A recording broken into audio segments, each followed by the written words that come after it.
ओम शांति। 21 अक्टूबर 2023। बाबा के महावाक्य।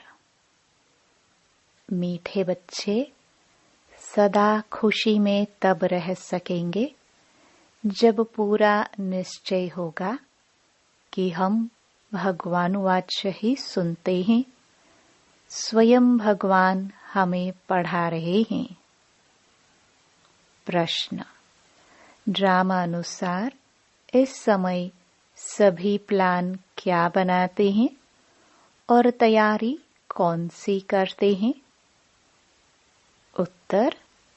इस समय सभी प्लान बनाते हैं, इतने साल में इतना अनाज पैदा करेंगे, नई दिल्ली, नया भारत होगा। लेकिन तैयारियां मौत की करते रहते हैं। सारी दुनिया के गले में मौत का हार पड़ा हुआ है।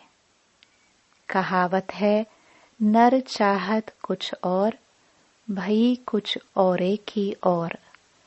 बाप का प्लान अपना है, मनुष्यों का प्लान अपना है। गीत। किसी ने अपना बना के मुझको। ओम शांति। निराकार भगवान वाच्य ब्रह्मा तन द्वारा। यह पहली बात तो पक्की कर लेनी चाहिए कि यहाँ कोई मनुष्य नहीं पढ़ाते, निराकार भगवान पढ़ाते हैं। उनको हमेशा परमपिता परमात्मा शिव कहा जाता है। बनारस में शिव का मंदिर भी है ना। पहले पहले आत्मा को यह निश्चय होना चाहिए कि बेहद का बाप हमको पढ़ाते हैं। जब तक यह निश्चय नहीं तो मनुष्य कोई काम का नहीं है, कौड़ी तुल्य है। बाप को जानने से हीरे तुल्य बन जाते हैं। कौड़ी तुल्य भी भारत के मनुष्य बनते हैं, हीरे तुल्य भी भारत के मनुष्य बनते हैं। बाप आकर मनुष्य से देवता बनाते हैं। पहले जब तक यह निश्चय नहीं है कि भगवान पढ़ाते हैं, वह जैसे कि इस नॉलेज में बैठते भी कुछ नहीं समझते हैं। वह खुशी का पारा नहीं चढ़ता। वह है हमारा मोस्ट बिलवड बाप, जिसको भक्ति मार्ग में दुख के समय पुकारते थे, हे परमात्मा रहम करो। यह आत्मा कहती है। मनुष्य तो समझते नहीं कि लौकिक बाप होते हुए भी हम कौन से बाप को याद करते हैं। आत्मा मुख द्वारा कहती है, यह हमारा लौकिक बाप है, यह हमारा पारलौकिक बाप है। तुम अब देही अभिमानी बने हो, बाकी मनुष्य हैं देह अभिमानी। उनको आत्मा और परमात्मा का पता ही नहीं है। हम आत्माएं उस परमपिता परमात्मा के बच्चे हैं। यह ज्ञान कोई को भी नहीं है। बाप पहले पहले यह निश्चय कराते हैं, भगवान वाच्य मैं तुमको राजयोग सिखलाता हूँ।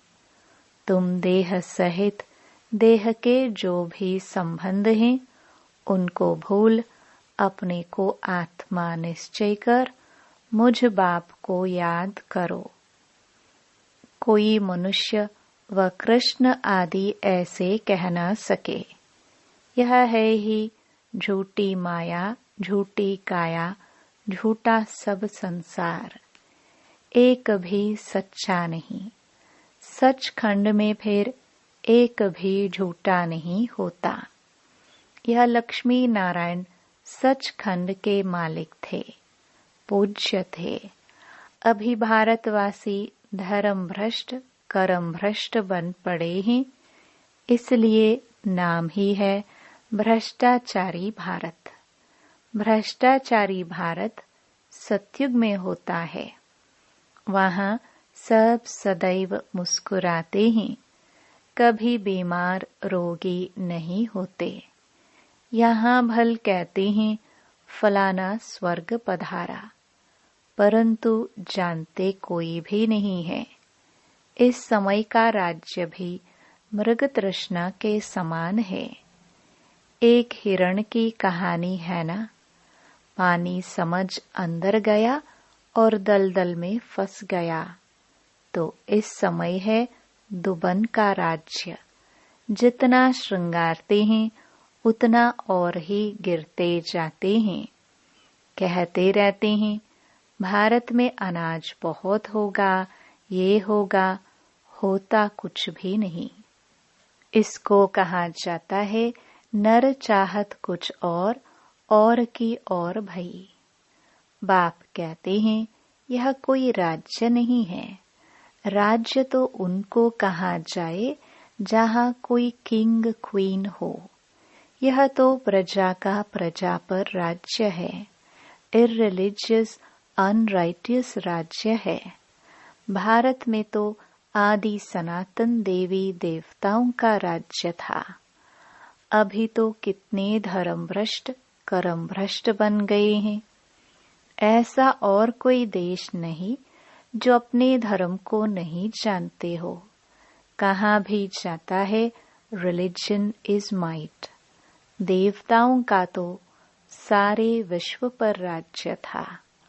अभी तो बिल्कुल ही कंगाल हैं। कितनी बाहर से मदद ले रहे हैं। उन्हों को है बाहुबल की मदद, तुमको है योग बल की मदद।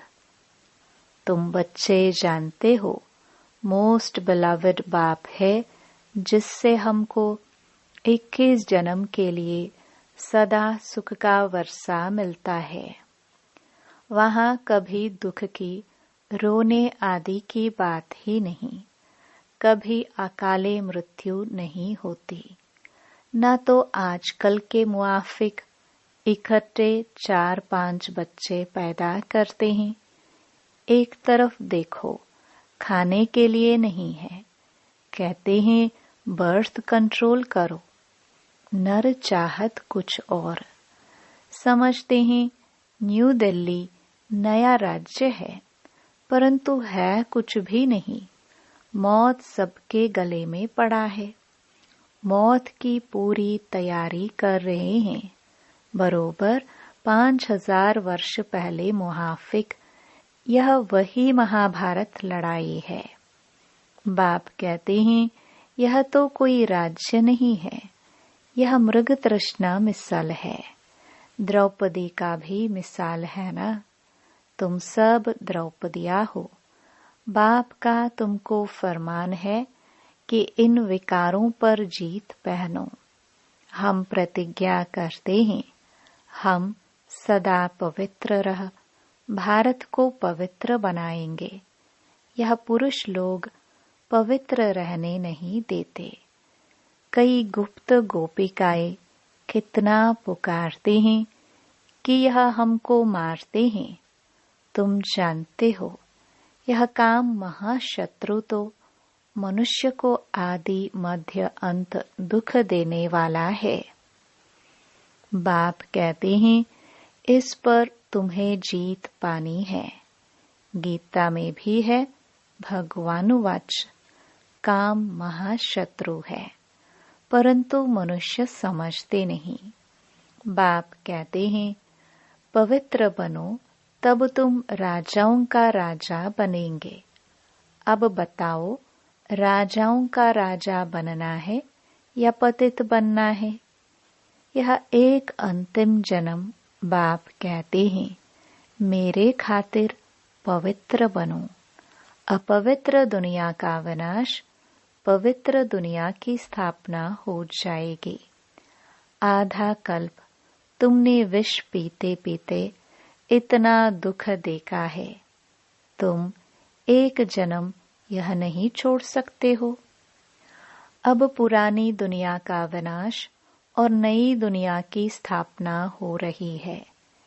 इसमें जो पवित्र बनेंगे और बनाएंगे वही ऊंच पद पाएंगे। यह राजयोग है। तुम कहते हो हम ब्रह्मा कुमार कुमारियां हैं, तो बरोबर प्रजापिता ब्रह्मा की संतान भी है। ब्रह्मा शिव का बच्चा है। तुमको वर्षा देने वाला शिव है। यह इनकॉर्पोरियल गॉड फादरली यूनिवर्सिटी है। वह हेवन स्थापन करने वाला, वर्षा देने वाला शिव है। वही गॉड फादर ब्लिसफुल नॉलेजफुल बाप बैठ पढ़ाते हैं। परंतु जब देह अभिमान निकले तब बुद्धि में बैठे। तकदीर में नहीं है तो फिर धारणा नहीं होती। बरोबर जगत पिता के तुम बच्चे हो। ब्रह्मा कुमार कुमारियां राजयोग सीख रहे हैं। तुम्हारा ही यादगार खड़ा है। कितना अच्छा मंदिर है। उनका अर्थ तुम बच्चों के सिवाय कोई भी नहीं जानते। पूजा करते, माथा टेकते, सब पैसे गवा दिए। अभी बिल्कुल ही कौड़ी तुल्य बन गए हैं। खाने के लिए अन्न नहीं।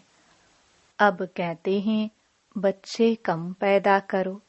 यह कोई मनुष्य की ताकत नहीं जो कह सके कि काम महाशत्रु है। यह तो जितना कहेंगे कम पैदा करो उतना ही जास्ती पैदा करेंगे। कोई की ताकत चल नहीं सकती। तुम बच्चों को पहले पहले यह बात समझानी है कि यह गॉड फादरली यूनिवर्सिटी है। भगवान एक है। यह एक ही चक्र है जो फिरता रहता है। यह समझने की बातें हैं। मित्र संबंधियों आदि को भी यह रूहानी यात्रा का राज समझाना है। जिस्मानी यात्रा तो जन्म जन्मांतर की। यह रूहानी यात्रा एक ही बार होती है। सबको वापस जाना है। कोई भी पतित यहाँ रहना नहीं है। अभी कयामत का समय है। इतने जो करोड़ों मनुष्य हैं, यह सब तो सतयुग में नहीं होंगे। वहाँ बहुत थोड़े होंगे। सबको वापस जाना है। बाप आए ही हैं ले जाने। जब तक यह नहीं समझते हैं तब तक स्वीट होम और सुखधाम याद पड़ नहीं सकता। याद करना तो बहुत सहज है। बाप कहते हैं स्वीट होम चलो। मेरे सिवाय तुमको कोई ले नहीं जा सकता। मैं ही कालों का काल हूँ। कितना अच्छी रीति समझाते हैं। परंतु वंडर है, इतने वर्षों से रहते हुए भी धारणा नहीं होती। कोई तो बहुत होशियार हो जाते, कोई कुछ भी नहीं समझते। इसका मतलब यह नहीं कि पुरानों का ही ऐसा हाल है तो हमारा क्या होगा। नहीं, स्कूल में सभी नंबर 1 थोड़े होंगे। यहाँ भी नंबर वार हैं। सबको समझाना है। बेहद के बाप से वर्षा लेने का अभी समय है। 21 जन्मों के लिए सदा सुख का वर्षा पाना है। कितने ब्रह्मा कुमार कुमारियां पुरुषार्थ कर रहे हैं। नंबर वार तो होते ही हैं। तुम जानते हो पतित पावन एक ही बाप है। बाकी सब हैं पतित। बाप कहते हैं सबका सद्गति दाता एक है। वही स्वर्ग की स्थापना करते हैं। फिर सिर्फ भारत ही रहेगा। बाकी सब विनाश हो जाएंगे। मनुष्यों की बुद्धि में इतनी बात भी नहीं बैठती है। बाप कहते हैं, बच्चे मेरे मददगार बनो तो मैं तुमको स्वर्ग का मालिक बनाऊंगा। हिम्मते मर्दा मददे खुदा। गाते तो हैं खुदाई खिदमतगार। वास्तव में वह है जिस्मानी सैल्वेशन आर्मी। सच्चे सच्चे रूहानी सैल्वेशन आर्मी तुम हो। भारत का बेड़ा जो डूबा हुआ है उनको सैल्वेज करने वाली तुम भारत माता शक्ति अवतार हो। तुम गुप्त सेना हो। शिव बाबा गुप्त तो उनकी सेना भी गुप्त। शिव शक्ति पांडव सेना। सच्ची सच्ची सत्यनारायण की कथा यह है। बाकी सब हैं झूठी कथाएं। इसलिए कहते हैं see no evil hear no evil. मैं जो समझाता हूँ वह सुनो। यह है बेहद का बड़ा स्कूल। इस यूनिवर्सिटी के लिए यह मकान बनाए हैं। पिछाड़ी में यहाँ बच्चे आकर रहेंगे। जो योग युक्त होंगे वह आकर रहेंगे। इन आंखों से विनाश देखेंगे।